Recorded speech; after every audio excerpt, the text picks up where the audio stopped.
The day my son handed me an eviction notice, he smiled and said, "Don't take it personally, Mom. It's just business." Everyone in the room laughed. His wife laughed. The realtor laughed. Even the young couple touring the house laughed. I was the only one who didn't. Because the house they were trying to throw me out of wasn't theirs. It was mine. And they had absolutely no idea. My name is Helen Carter. I'm 68 years old, and 3 months ago my own son publicly humiliated me in front of strangers because he thought I was powerless. The worst part? I spent years helping him build the life he was now using against me. The moment is burned into my memory. I was standing in the kitchen carrying a tray of lemonade. There were people walking through the house, opening closets, measuring rooms, discussing renovations. At first, I thought they were contractors. Then I noticed the brochures, the realtor's signs, the flyers, the excited conversations. That's when I realized what was happening. My son, Jason, was showing my house to potential buyers, without telling me, without asking me, without even warning me. I set the tray down slowly. "Jason," I said, "what exactly is going on?" He barely looked at me. "We're selling the property. The property, not the house. Not your home, the property. Like it was some abandoned building nobody lived in." I stared at him. "What do you mean you're selling it?" His wife Brittany stepped forward before he could answer. "We've been talking about this for months." "No," I replied. "You've been talking about it. Nobody talked to me." The realtor suddenly looked uncomfortable. The buyers stopped pretending not to listen. Jason sighed dramatically. The same sigh he'd used since he was 16 whenever I disagreed with him. "Mom, you're making this harder than it needs to be." Harder? I felt my stomach twist. I had lived in that house for 37 years. I'd raised him there. I'd cared for my late husband there through his final illness. Every room held a piece of my life.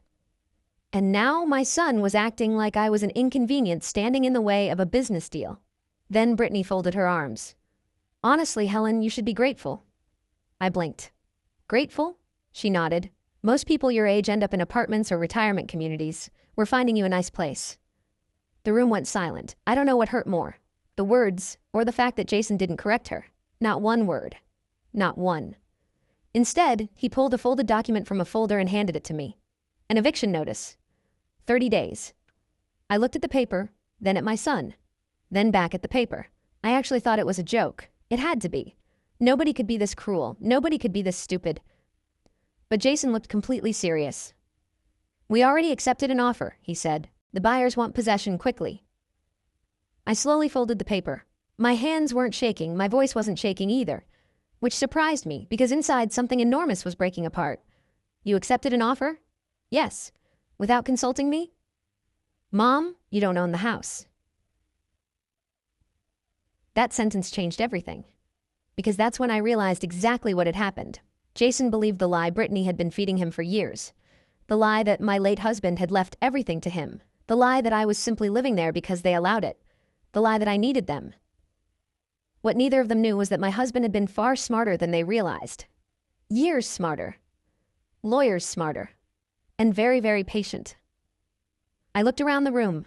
At the buyers, the realtor, my son, my daughter-in-law, all of them waiting for me to cry, to beg, to panic. Instead, I smiled, just a little, and that smile made Brittany visibly uncomfortable. Because confident old women are dangerous, especially when they know something everyone else doesn't. I handed the eviction notice back. "Interesting," I said. Jason frowned. "What does that mean?" I picked up my purse. "It means I hope you didn't spend the deposit already." For the first time all afternoon, nobody laughed. And 3 weeks later, every single person standing in that kitchen would wish they had never walked through my front door. I drove away before anyone could stop me. In the rearview mirror, I could still see people standing in my front yard. The realtor, the buyers, Jason, Brittany, all of them looked confused. Good. Confusion was a lot healthier than the confidence they'd been walking around with for the last 3 years. My phone started ringing before I reached the end of the street. Jason. I ignored it. Then Brittany. Ignored. Then Jason again. Ignored. By the time I reached downtown, I had 9 missed calls and 4 text messages. The first one read, "Mom, where are you?" The second, "We need to discuss this like adults." The third was from Brittany. "Your little scene was embarrassing. I actually laughed out loud." My scene? not the eviction notice. Not trying to sell an elderly woman's home without her permission. Apparently my smile had been the embarrassing part. I parked outside a small law office and sat in the car for a moment. My hands finally started shaking. Not from fear. From heartbreak. Because no matter how badly your child treats you, part of you always remembers the little boy he used to be. I remembered Jason at 6 years old, running through sprinklers, begging for ice cream, crying when he scraped his knee. I remembered every birthday cake, every school play, every night I stayed awake worrying about him. And somehow that little boy had grown into a man who handed his own mother an eviction notice in front of strangers. The thought nearly broke me. But then I remembered something else. The last conversation I had with my husband. And suddenly my sadness turned into determination. I walked into the office. Mrs. Carter. The receptionist smiled. Mr. Henderson is expecting you. That wasn't surprising. I'd called him 15 minutes earlier. He'd been my husband's attorney for over 20 years. If anyone knew the truth, it was him. When I entered his office, he stood up immediately. Helen. The expression on his face told me he'd already guessed why I was there. I sat down. They tried to sell the house. He sighed. I was wondering how long it would take. That caught my attention. What does that mean? Mr. Henderson opened a file drawer, a very specific file drawer. Then he pulled out a thick folder, the Carter Family Trust. My husband had created it 5 years before his death. Most people assumed his estate planning was simple. It wasn't. My husband had been a financial advisor for nearly 40 years. He trusted almost nobody, especially when it came to money. Tell me exactly what happened, the attorney said. I explained everything. The open house, the realtor, the buyers, the eviction notice, the accepted offer, the silence. By the end, his jaw was clenched. Then he removed his glasses. They accepted an offer? Yes. Signed paperwork? Apparently. For a moment, he simply stared at me. Then he did something unexpected. He laughed, not because it was funny, because it was unbelievable. They have absolutely no idea what they've done. I felt my pulse quicken. What do you mean? Mr. Henderson opened the trust documents. The house is not owned by Jason. I already knew that. But hearing someone else say it felt good. It's owned by the trust. He pointed to a page. And you're the sole trustee. I stared at the document. Even though I'd read it years ago. Even though I knew what it said. The words still felt powerful. Sole trustee. My husband had been careful. Very careful. After he got sick, he'd started noticing little things. Comments Brittany made. Questions about inheritance. Pressure on Jason. Nothing obvious. Nothing illegal. Just enough to make him concerned. One evening he'd sat at our kitchen table and said something I'd never forgotten. If they ever start treating you like an obstacle instead of family, promise me you'll protect yourself. At the time, I'd thought he was being dramatic. Now I understood. Mr. Henderson flipped another page. Not only can they not sell the house, but they may have committed fraud if they represented themselves as legal owners. The room went quiet. Fraud. That sounded much more serious than family drama. Will they get arrested? He shook his head. Probably not. Then he paused. But the buyer's lawyers will certainly have questions. For the first time that day, I felt completely calm. Not victorious. Not happy. Just calm. Because the truth was finally standing beside me. My phone buzzed again. Jason. I declined it. Immediately another call came. Then another. Then another. Finally, a voicemail arrived. I played it on speaker.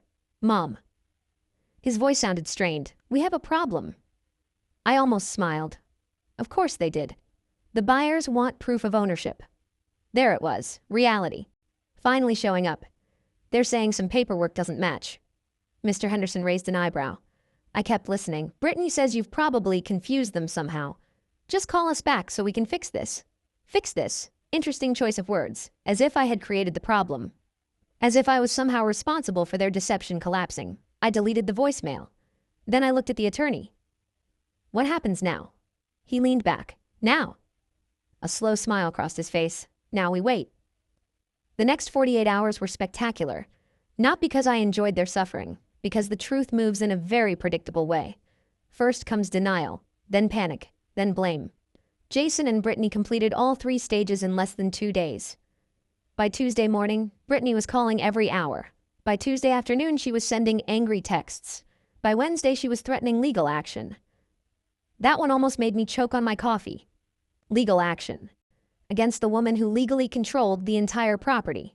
I spent Wednesday morning planting flowers in my garden. My phone buzzed nonstop. Eventually, a black SUV pulled into the driveway. I already knew who it was. Jason, Brittany, and the realtor. The three people most responsible for this mess. I watched from the kitchen window as they marched toward the front door. They looked nervous. Good, they should have been. A minute later, the doorbell rang. I opened it. Nobody smiled. Brittany stepped forward first. We need to talk. Not hello. Not how are you. Straight to demands. Some things never change. I crossed my arms. About what? The realtor looked miserable. Jason looked exhausted. Brittany looked furious. The sale. I nodded. What about it? The buyers are threatening to withdraw. That's unfortunate. Her eye twitched. I almost admired her self-control. Almost. Jason finally spoke. Mom, can we please come inside? For a moment I considered saying no, but I wanted to hear what they had to say. So I stepped aside. They entered. And none of them knew that within the next 10 minutes, their entire understanding of the situation was about to collapse. Because Mr. Henderson was already sitting at my dining room table. Waiting. With every document they should have read before trying to sell a house that wasn't theirs. The moment Brittany saw Mr. Henderson sitting at my dining room table, she stopped walking. For the first time since this whole mess started, she looked uncertain. Not angry, not superior, uncertain. The attorney stood politely. Good afternoon. Nobody answered. Jason's eyes moved from me to the stack of documents spread neatly across the table, then to Mr. Henderson, then back to me. A slow realization was beginning to form. Unfortunately for him, it was several years too late. What's going on? He asked. Mr. Henderson gestured toward the chairs. Please sit. Nobody wanted to, but they did. The realtor practically collapsed into his chair. Poor man. He'd probably thought he was handling a routine property sale. Instead, he'd stumbled into a family disaster wrapped in legal paperwork. The attorney folded his hands. Mr. Carter, before we begin, I need to ask a simple question. Jason swallowed. Okay. Did you represent yourself as an owner of this property during the sales process? Silence. The realtor suddenly became very interested in the floor. Jason glanced toward Brittany. Mistake. A huge mistake. Because Mr. Henderson noticed immediately. I asked Mr. Carter. Jason cleared his throat. Yes. And why did you believe you were authorized to sell the property? Because my father left it to me. The attorney nodded. Do you have any documents supporting that belief? Jason opened his mouth, then closed it, because he didn't. Not one. Not a single document. Only assumptions. Assumptions carefully encouraged by Brittany for years. The attorney slowly opened the trust folder. Your father did not leave the house to you. The words landed like a hammer. Jason froze. Brittany immediately jumped in. That's not true. Mr. Henderson calmly slid a document across the table. Would you like to read it? She grabbed the paper. The confidence lasted about 10 seconds. Then her face started changing. I watched it happen. First confusion, then disbelief, then fear. Real fear. The kind that arrives when reality refuses to cooperate with the story you've been telling yourself. No, she whispered. The attorney pointed to another page, then another, then another. Every single document told the same story. The trust owned the property. I controlled the trust. The house could not be sold without my authorization, and no authorization existed. The room became very quiet. Jason looked like someone had knocked the air out of him. Mom. It was the first time in weeks he'd spoken softly. I didn't answer. He stared at the paperwork, then at me, then back again. I didn't know, and for once I believed him. The problem wasn't that he knew. The problem was that he never cared enough to check. For years he'd simply accepted whatever version of reality was most convenient. Especially when that version benefited him. Brittany suddenly pushed back her chair. This is ridiculous. Nobody responded. She pointed at me. You manipulated this. Mr. Henderson actually laughed. A short, disbelieving laugh. Mrs. Carter, these documents were created 7 years ago. Her mouth opened, then closed. The attorney continued. Your father-in-law signed them personally. Brittany looked trapped, because every path out of the conversation kept leading back to facts, and facts were not on her side. The realtor finally spoke. His voice sounded exhausted. Are you telling me the sale is invalid? Mr. Henderson nodded. Completely. The poor man rubbed his forehead. I have buyers who already paid inspections. Then I suggest you contact them immediately." Nobody spoke for several seconds. Then Jason looked at me, not as a source of money, not as free housing, not as an obstacle, as a person. "Mom," his voice cracked, "why didn't you tell me?" I stared at him. The question almost offended me. "Tell you what?" "About the trust." I couldn't help it. I laughed. Not because it was funny, because it was unbelievable. "Jason, your father held 3 meetings about his estate plan before he died." His eyes widened. I continued, "You attended every one of them." The room became silent again. I remembered those meetings perfectly. Jason had sat there scrolling on his phone, barely listening, nodding whenever someone asked if he understood. He hadn't cared then, because estate planning sounded boring. Now suddenly it mattered. Funny how that works. "I don't remember," he admitted quietly. "I know." The words hurt him. Good. Sometimes pain is educational. Brittany stood abruptly. "We're leaving." Nobody tried to stop her. She stormed toward the door. Jason hesitated. For a moment I thought he might follow her. Instead he remained seated. Interesting. Very interesting. The front door slammed hard enough to shake the walls. The silence afterward felt enormous. Mr. Henderson organized his paperwork. The realtor looked relieved to be alive. And Jason sat staring at the table. Finally he spoke. "Did Dad know?"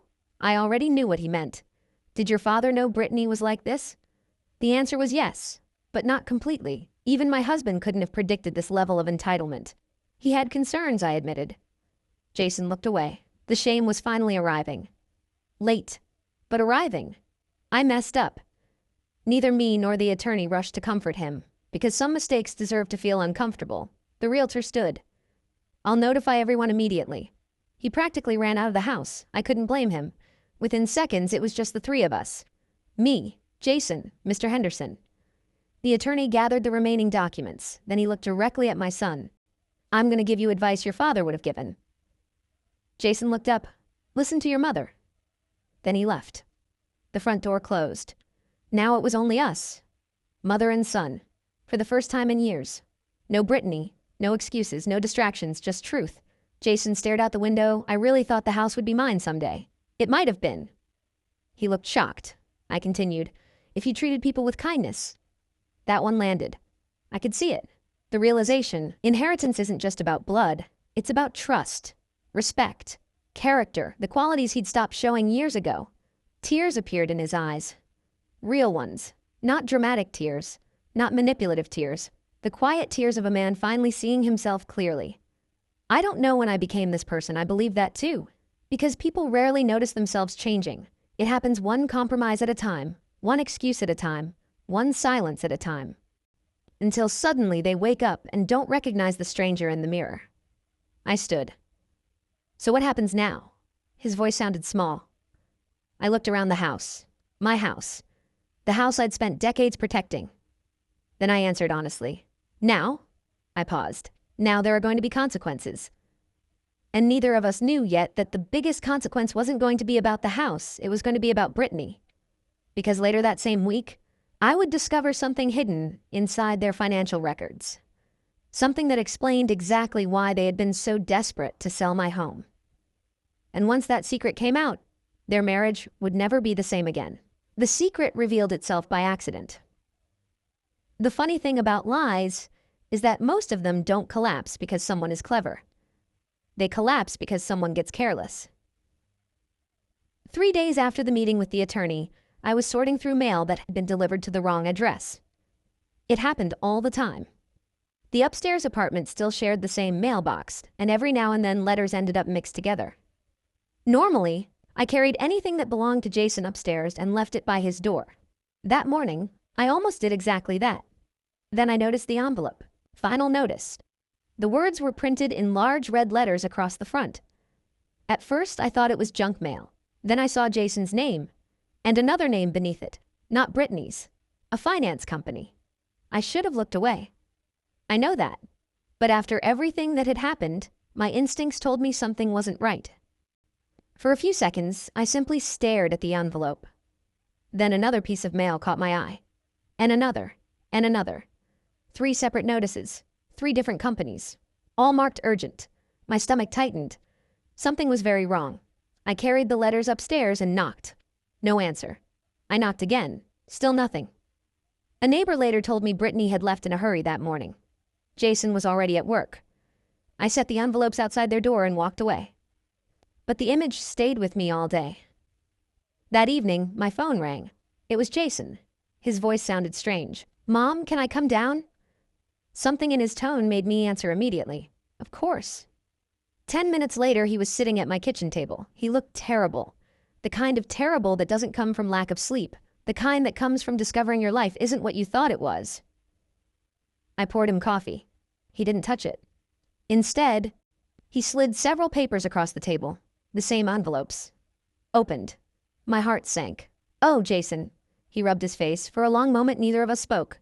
Then he finally said it. "We're broke." The words hung in the air. Simple, heavy, honest. For the first time in years, completely honest. "How bad?" I asked quietly. He laughed, a bitter laugh, much worse than I thought. Slowly, the truth started coming out. Over the past 4 years, Brittany had opened multiple credit accounts. Designer stores, luxury furniture financing, travel loans, personal lines of credit, some in her name, some jointly. Some Jason didn't even know existed. Every month she assured him everything was under control. Every month she handled the bills herself. Every month he trusted her. The total debt was staggering. I felt physically sick listening. Not because of the money, because of the deception. "How much?" I asked. Jason stared at the table, then whispered the number. I nearly dropped my cup. It was enough to buy a small house. No wonder they wanted mine. Suddenly everything made sense. The pressure, the entitlement, the rush to sell, the arrogance. None of it had been confidence. It had been desperation, wearing expensive clothes. "They were threatening legal action," Jason said. "Who?" "Creditors." My heart sank further. He opened another folder. Collections notices, late payment warnings, default letters. Page after page. A financial disaster. And somehow he hadn't known. Or maybe he hadn't wanted to know. Sometimes ignorance feels safer than reality. Until reality arrives anyway.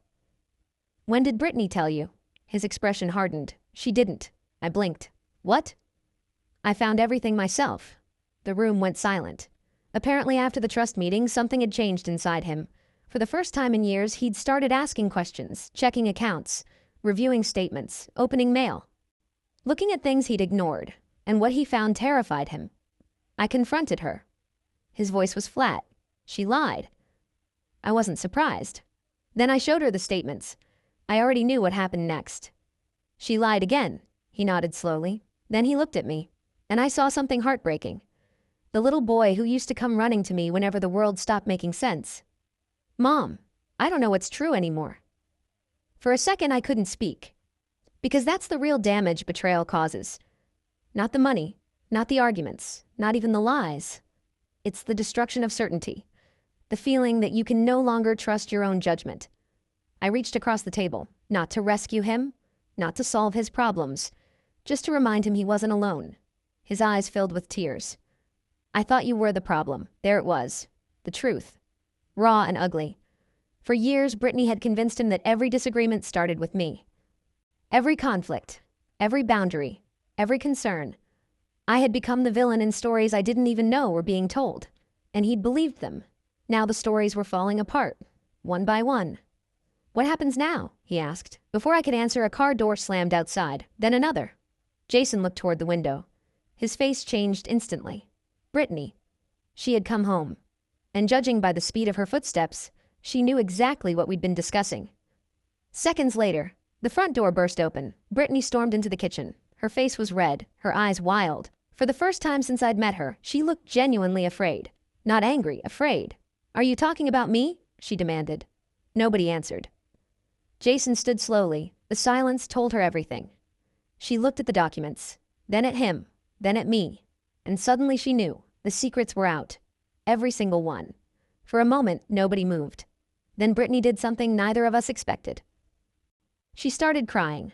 Not softly, not emotionally, violently, like someone whose entire world was collapsing. "I did it for us," she sobbed. Jason didn't move. "I did everything for us." His face remained expressionless. "Did you?"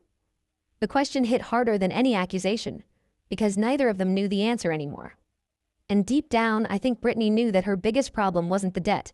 It wasn't the lies. It wasn't even the failed attempt to sell my house.